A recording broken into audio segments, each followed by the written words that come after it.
I mean, What's up, guys? Welcome to another episode of Off the Bench Podcast. I'm your host, Cody Kimberlin, here with my boy Trevor Henson, my co-host. And today's episode, we're going to be discussing our fantasy football legends, who helped us and who we think is the greatest of all time, basically, some of them at least.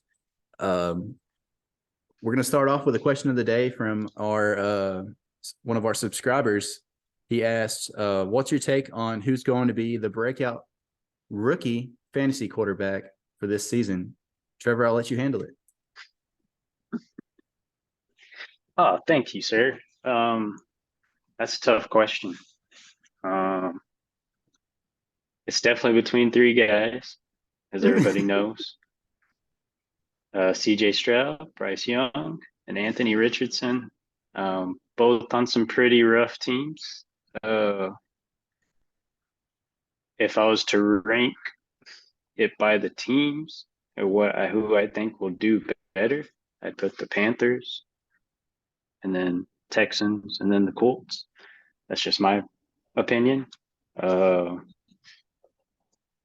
I'm a Texans fan, so I'm putting them. I didn't put them first.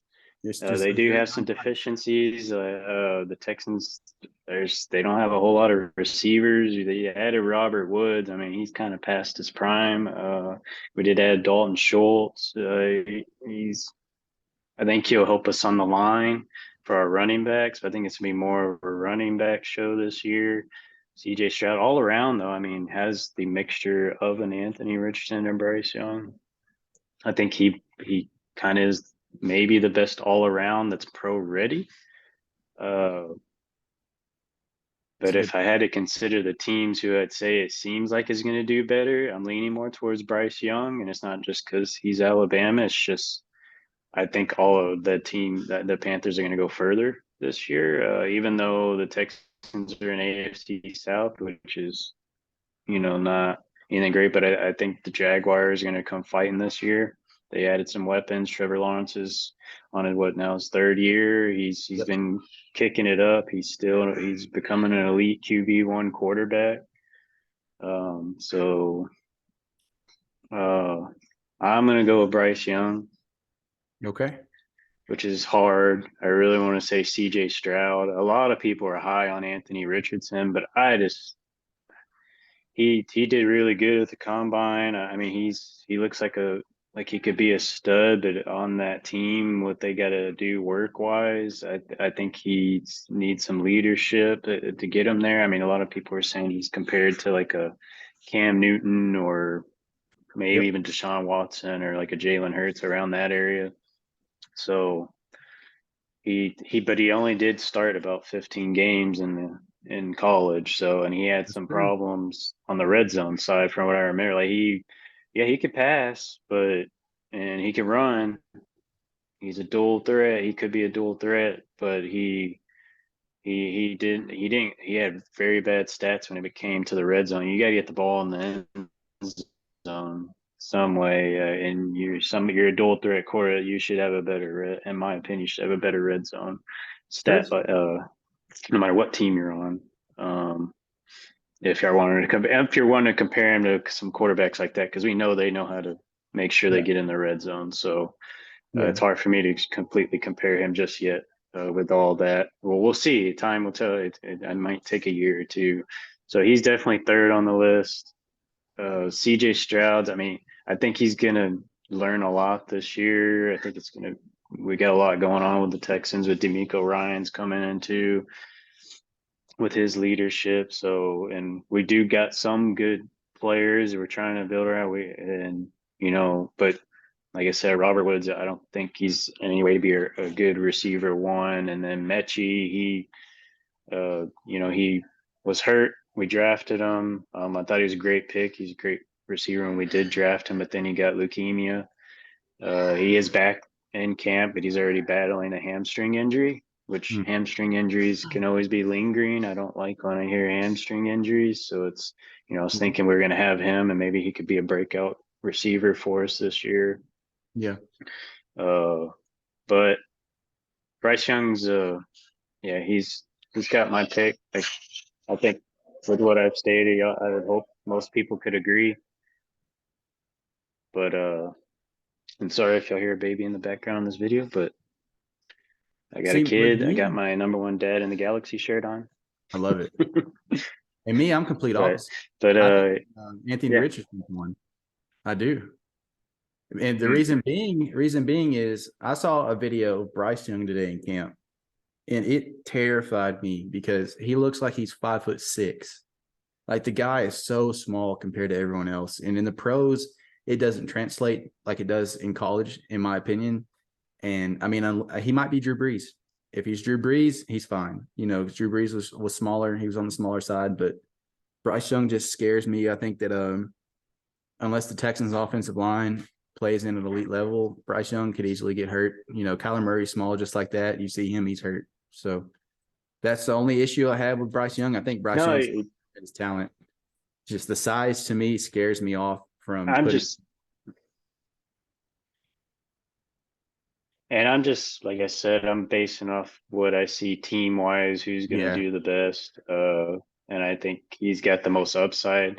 Yes, physical attribute with Bryce Young is a huge problem that everybody sees. It sucks to say it because he's a very smart quarterback. He knows how to stay in the pocket when not to. Yep. I mean, you see that he scored very high.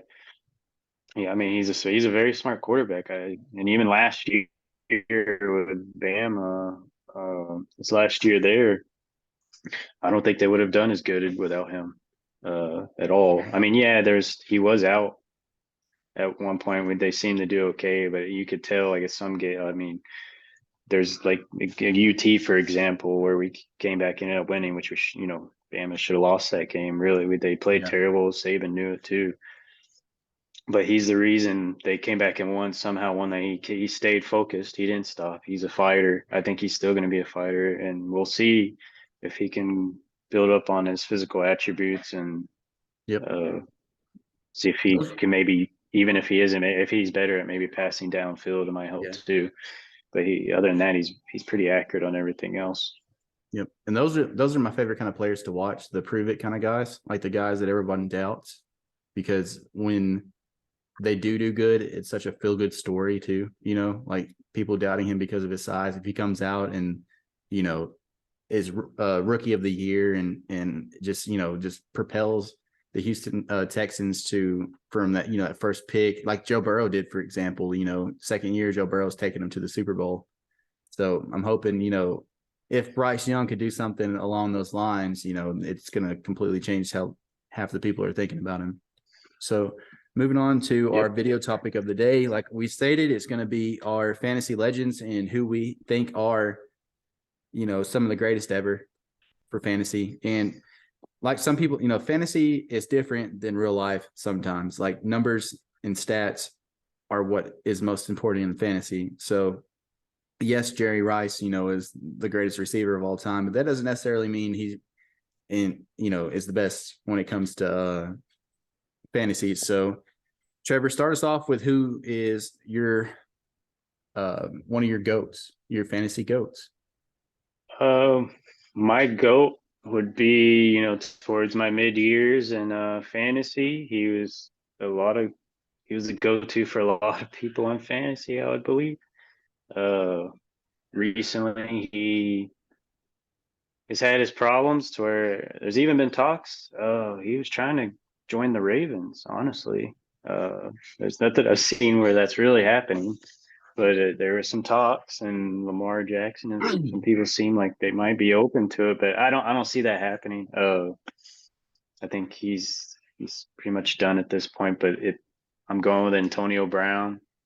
Yeah, The dude was a beast from 2013 to 2018. I mean, he was always. I mean, after 2013, I mean, I think pretty much 2014 to 2016, he was the number one receiver, and he was still in the top three receivers, even past that, all the way. Definitely to 2017. 2018. He might have started dropping a little bit at that point, and maybe he got hurt. I don't remember. I think he did get hurt that year, maybe like week 15 or something. yeah, But to where his numbers didn't look as good, but he was still in the top 10 of receivers. Uh, or probably top five. But he's a stud. He was for very many years. I put him up at the top and for receivers and all time for fantasy football. I don't think a lot of people argue. I mean, he was consistent for so many years Yeah, he was. and was always healthy consistently too. Mhm. So, but he, unfortunately, he didn't stay to be that elite receiver the past few years with some of the things going on with him. But I do know I give him credit. He is a hard worker. I remember back when I did draft him, the coaches like Mike Tomlin used to say so many good things about how hard he worked. And that's why he was a top receiver. And I think he did want those have a really good relationship with whatever quarterback he was with. So whatever was bothering him the past few years, I mean, I hope he's working all that out. It could be family. I don't know, but he he's he's my all time favorite for the I years love it. I've been in fantasy football. I love it. My goat is the other killer bee, which is interesting that you say Antonio Brown because mine is Le'Veon Bell. When I came in 2015, 2016, and 2017, you could draft Antonio Brown and Le'Veon Bell at the 1 and 2, and nobody would say anything about it because they were that good, even though they were on the same team. When I came in 2015, True uh, that. I took him my first year not knowing anything about fantasy, and he won me a championship. Did the second year, and he won me another one. So Le'Veon Bell to me is my GOAT. I I never I'm a Bengals fan. I never really watched the Steelers just because they were our rival unless we were playing them. Because to me, I just hated them. Like I don't like the Steelers. But I couldn't help from taking him. I even took him when he played for the Jets just because I had so many good memories having Le'Veon Bell. That was a year that he didn't do as good, but Le'Veon Bell's running style changed the game. He runs differently than any running back ever. Like he's the most patient. He waits, hits the holes. Oh Like yeah, it's crazy to watch. Like if you go back and watch tape, you younger people watching this video, watch Le'Veon Bell in 2016. He averaged over 100 yards a game, and it wasn't like he was just nose diving into the line. Like he stopped, took the ball, gave you a little hezzy fake, and took off. Like it was so amazing to watch. He averaged over 4 yards carry for his career.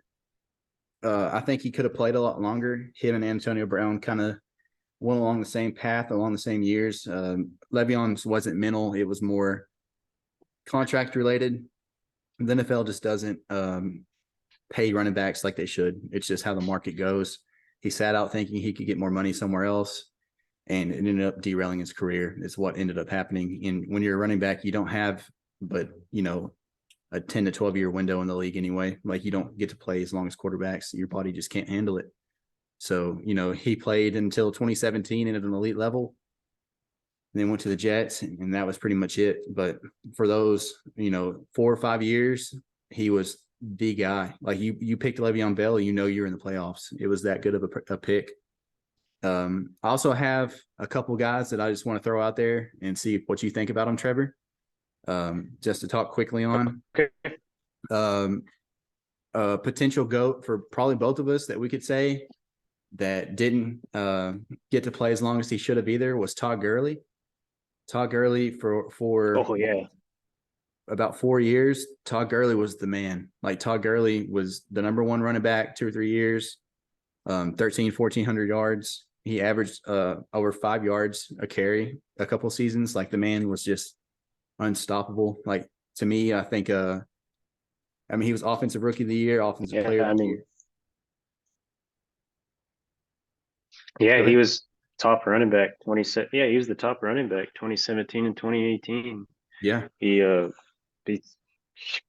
he was great, and then he kind of I don't remember the details. I didn't really follow him too much. And of course, yeah, he won a lot of fantasy leagues for sure those years too. I Yep. remember all that. If you had him on your team, you're pretty golden. Uh, I mean, if you had him and Antonio Brown on your team those years, you're pretty golden, really. Yep. Um, but yeah, I don't remember what made him fall off. I think it was some type of leg issue or something that he just wasn't able to be who he was. But he did give he And killed his he gave career. it. Yeah, but he did. I mean, when he was able to produce, man, he would. I think he could have kept it going if he didn't have those issues for sure. Yep, he was deserving of GOAT talk when you're talking fantasy football. And our last name that I'm going to throw out before we end the video is Megatron himself, Calvin Johnson. He played for the Lions, Yeah. and that was his downfall. He ended his career early. He retired because he just couldn't handle it anymore. He was tired of the way that the Lions organization was being ran. But the man is the only person I've ever seen in the National Football League that has been double covered at the line. Like, they lined up two corners on him at the line of scrimmage. Instead of having safety help over the top, they literally just lined up two guys and said, y'all's job is to stop him. And they still couldn't. Like, Calvin Johnson had a 300 and I think it was 30 something yard receiving game. In one game, he had over 300 yards. He's the only man to have, I think, 4 or 5 40-point fantasy weeks. So Calvin Johnson is, even though he didn't do it for a long time, when he did, he was the man. Like, you could pick Calvin Johnson and safely know that you're going to win some weeks just off him alone. So, Oh yeah. got anything you I want to add on agree. Calvin He Johnson? he. No, I mean, yeah, you touched it pretty well on that. I mean, just like Antonio Brown, he's up at the top of the list in fantasy receivers ever, uh, with very many others like Jerry Rice and some others. But he, yeah, he was a stud. Definitely when I first got into fantasy football, like between 2009 to like 2013, he was always the receiver you saw at the top.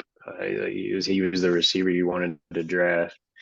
I think he was like the top receiver in 2011 and 2012 and 2013. That was that when he left? Was it 2013? I I think believe so. Yeah. somewhere around there, Yep. maybe. Yeah, yeah. I never got to play with him. I know that. I started in 15 and I never got a chance to have Calvin Johnson. So I know he retired before my fantasy career started. Yeah, yeah. It's I think yeah. Then right after 2013, because that was the last time I remember him being around where he was a top 5 receiver, and then I think that's when he retired, and then it switched over to like that's when Antonio Brown started taking over. Demarius Thomas was over there, and Jordy Nelson, and if you remember all those guys, Dez Bryant, OBJ was starting to go off around that time too, in 2013, 2014. So, and then I think, yeah, maybe 2014, maybe that's like when he dropped off and then he retired, but Yep. just somewhere around there, 2013, 2014. And then, of course, we got to see him on Dancing with the Stars, and Hey. he did pretty well on there. You got to see how tall, how big he is. That's why he's called Megatron. Straight killing it. But no, those are two very good players to bring up. I'm glad you did. Yeah. But thank you all for listening. This is another episode of Off the Bench podcast. Be sure to comment below any questions you have, anything you want to see from us, video ideas. We're going to take it all into account. We're going to try to read off your comments in future videos. Be sure to like and subscribe and try to share with a friend, because we're trying to grow. The bigger we get, the more content we can put out. Thank you all so much, and we'll see you in the next one.